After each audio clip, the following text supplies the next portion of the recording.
Staying on football, Constant Spring defied all odds to lift the Inner City Cup as the Under-20 competition came to an end recently. Bernardo Brown reports. Constant Spring are the champions of the Sports Development Foundation's Inner City Under-20 Invitational Football Championship after clipping Harbourview 1-0 in the final played at the Constant Spring field. Dante Peart got the all-important goal in the game after showing pace and composure to finish from the left in the 15th minute. It was a good feeling, because nobody believed in us. Everybody told them that we were going to lose and we have to come out and show them. I'm grateful for this team and everybody on it, and coaching staff and everyone. Co-coach of Constant Spring, Richard West, says the competition is key in bridging the gap between youth and senior football.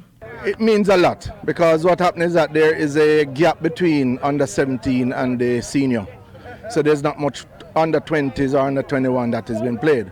So this initiative is a very great initiative, and I'm happy that Constant Spring was able to come out on top. Nicholas Beckett is the coach of Harbourview. It was definitely a game of two halves. First half we were a bit flat.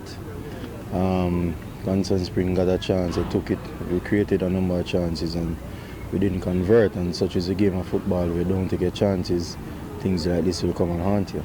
Of note was that the Jamaica Under-17 team participated in this year's competition.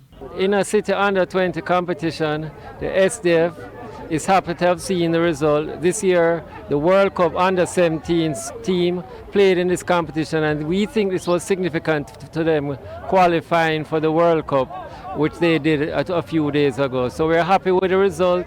The competition was well organized, and today's final was a thriller, a one-love victory for Constant Spring. So we hope that this competition grows from strength to strength. A total of 16 teams participated in this year's competition, 5 teams from the Premier League and 11 teams from CASAFA.